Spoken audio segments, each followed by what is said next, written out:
everyone, this is Angela at beginninggenealogists.com. Welcome back. Actually, I should welcome myself back. I know it's been a while since I've been here, been online, been doing tons of things, numbers of projects and things, but I am back and it's time to get busy and discuss a few things. Today, I want to talk about preservation, presentation, and process.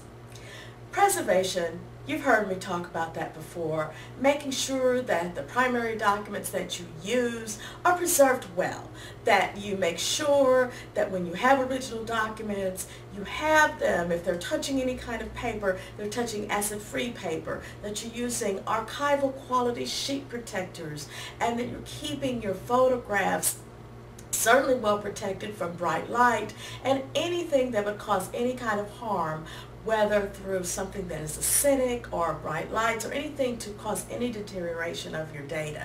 And I have a video to that which I will put in the description box for you. But part of the process of preserving is to also reassess what you do to determine, number one, how you're going to present that information, and then of course the process. Now, presentation and process, although they're different, they're all still part of the concept of preserving what we all do.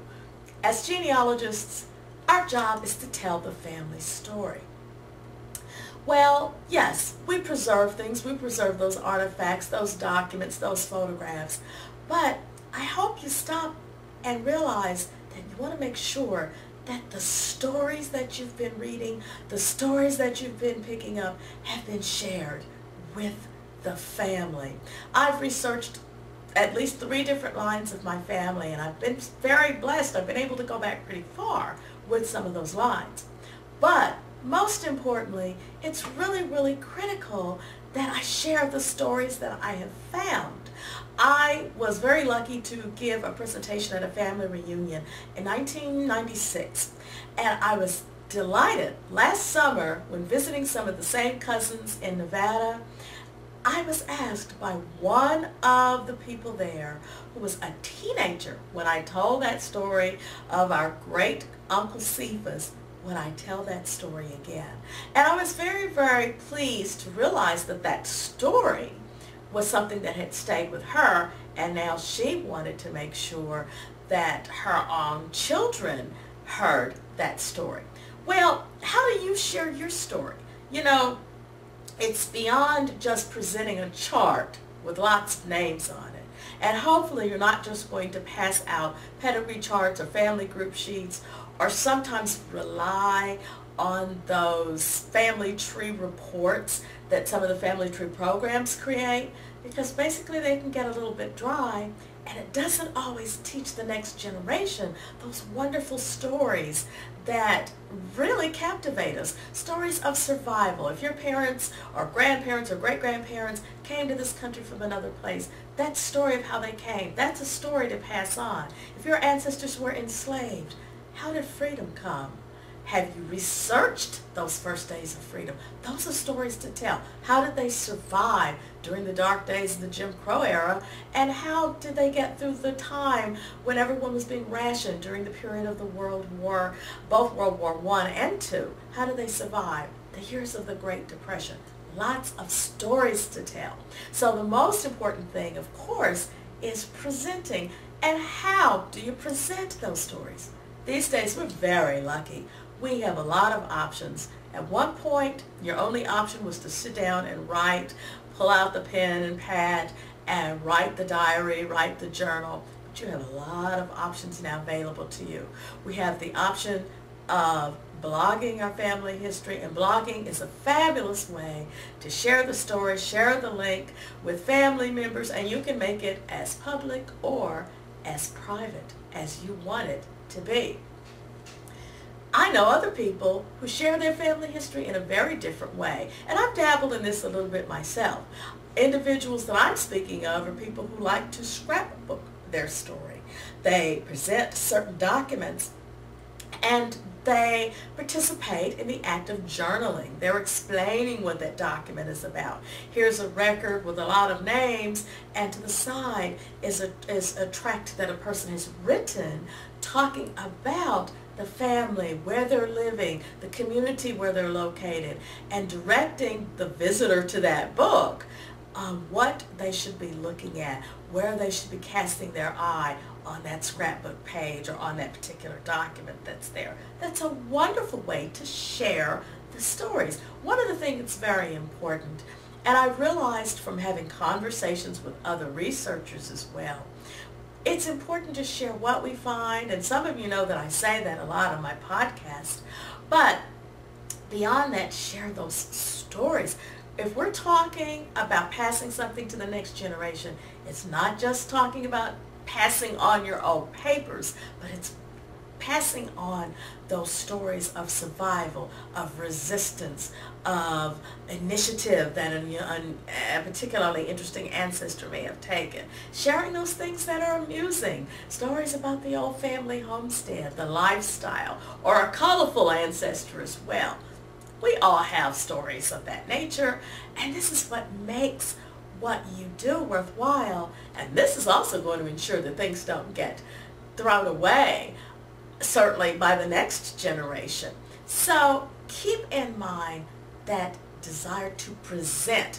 We don't always want to be takers. You know, someone I heard in a conversation say, you know, your genealogists are interesting. You're always going to research this and research that, and you give us these charts and things, but I know you found out interesting things and you never give back. You never share those with the rest of the family. And that's what really got me thinking of the need to really present in as many ways as possible. I also encourage many of you, if you're fairly good at writing, why not consider writing some of the stories, participating in the genealogy community on a larger scale. And there are all kinds of ways to do that. There are places where you can post things publicly on public message boards, but you may decide to write something in a juried publication, write something for a historical society journal, write something in your own journal that you decide to create. Keep in mind, what we're doing is certainly not a selfish act, but if we keep it to ourselves, we are certainly acting in a very selfish manner. I also used the word process. What do I mean by process? Well, have you ever gone to a genealogy society meeting and someone stands up and starts to talk about his or her particular family research? And for a minute or two, you're kind of fascinated, but then they start going into details about their great uncle so-and-so who came on a covered wagon from someplace and settled, and they start going into details about that particular ancestor. And you start to notice that you, as well as the people next to you, kind of start to fidget a little bit. They're not quite as interested. Maybe they pull out their cell phone, they're beginning to text to someone because they're not really tuning in on that particular person's personal story. But I have found one kind of story usually catches the attention of the same audience, the same people at the same meeting, when a person discusses the process, how they found a record, when they decided to look up that Civil War ancestor, what record group they went to find that person, or how they were able to break through a brick wall when they asked the right questions and they share those questions with you. Now they're talking about process. Well, it's very important as we preserve what we do that we also talk about that process. Probably in many cases, the ones who want to hear the most about that process are other genealogists. But hey, a genealogist's best friend is another genealogist. We all know that anyway. But in terms of capturing those stories, passing those stories on, by all means, think preservation, yes. But also think about presentation. Are you giving that story back to the people who want to hear it the most? Or are you hoarding it and keeping it as your own private stash of information? I hope that we can break out of that mode and really realize there are others who will benefit from what we have to present, and there are a lot of options on how to present that information. And of course, thirdly, by all means, talk about the process. There are always going to be beginners who are going to come into the community. There are going to be people who are just going to come to that meeting for the first time and who are going to maybe embrace you as their mentor. Well, this is the time now to really start thinking about sharing the process, how you find what you're looking for as well. So something to remember, something to think about. Presentation, of course, preservation always, and process. All of these things help us do what we want to do best, and we know that that is to tell the family story. Anyway, that's enough for today. Thanks for listening, and I'll talk to you next time. Bye-bye.